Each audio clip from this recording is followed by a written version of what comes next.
जी मैं बिल्कुल कर रहा हूं। किसी ने जो ये कह रहे हैं कि रास्ते में बैठे हुए थे, कोई रोका गया, क्या किसी ने जाते समय रोका? परसों का भी तो सीसीटीवी देखिए।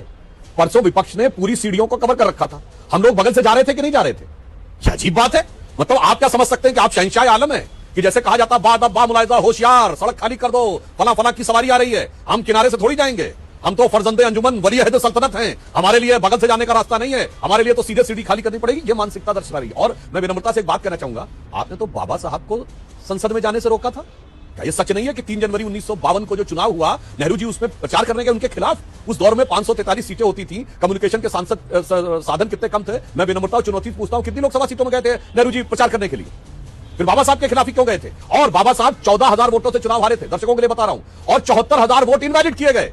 दुखी होकर बाबा साहब ने इलेक्शन पिटीशन दी 24 अप्रैल 1952 को, जो भारत के इतिहास की पहली चुनावी धांधली है, जिसमें अंबेडकर जी ने कहा आई एम शॉक्ड कि मुझे मेरे 74,000 वोट इनवैलिड कैसे किए गए। और उसके बाद ये 3 जनवरी को बाबा साहब का चुनाव हुआ, और 16 जनवरी 52 को नेहरू जी का लेटर है माउंटबेटन को, selected works of Jawaharlal Nehru series 2 volume 17 page number 35 से 37, इसमें खुशी जाहिर कर रहे हैं अंबेडकर हैज बीन ड्रॉप। महोदय, संसद में फिर दोबारा उनको जब 54 में चुनाव हुआ फिर रोका, जिन्होंने बाबा साहब को संसद में जाने से रोका। और जो बिल्कुल भारत के चुनावी इतिहास में लिखा है, वो आकर आज कितना भी मुखौटा लगा लें, पर वो चेहरा जनता के सामने बेनकाब हो चुका।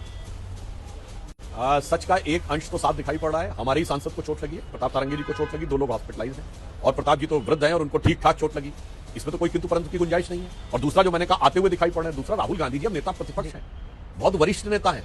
क्या उनको शोभा देता है कि जंग में हुजूम का नेतृत्व करते हुए सीधे आप अंदर चले आए? मैं आपको बता रहा हूं चित्रा जी, इसका न भाजपा विरोध से कोई मतलब है और न बाबा साहब अंबेडकर के प्रति सम्मान से कोई मतलब है। ये इंडी गठबंधन के दलों की आपसी गला काट प्रतिस्पर्धा है कि कौन कैसे दूसरे से श्रेय ले सके। मैं विनम्रता से कहना चाहता हूं कि खड़गे जी या अन्य कोई भी नेता है जिनको कहने चोट लगी, तो सीसीटीवी में दिखेगा ना कि कौन आराम से चलता हुआ जा रहा है और कौन एम्बुलेंस पे जा रहा है। इसमें तो कहीं कोई किंतु परंतु नहीं। और इन लोगों में समस्या क्या है? आपस में एक दूसरे से श्रेय लेना है। इसीलिए मैं विनम्रता से कहना चाहता हूं, इंडी गठबंधन सदन के पटल पर अस्तित्व में नहीं है, सिर्फ बाहर अस्तित्व में है। क्या पूछे इन्होंने अपना कोई नेता सेलेक्ट किया है? जैसे एनडीए ने मोदी जी को नेता सेलेक्ट किया है, लिखित में सांसदों का पत्र भी है और सदन में सभापति और लोकसभा अध्यक्ष के पास लिखा भी हुआ। पूछिए इन्होंने कोई नेता सेलेक्ट किया है? क्या इन्होंने कोई लोकसभा के अध्यक्ष या राज्यसभा के सभापति को लिख के दिया? कुछ नहीं है। तो ये अलग आइडेंटिटी में काम कर रहे हैं एंटिटी में, और एक दूसरे को नीचा दिखाने के लिए किसी भी सीमा तक जाकर मर्यादा को ध्वस्त करने में लगे।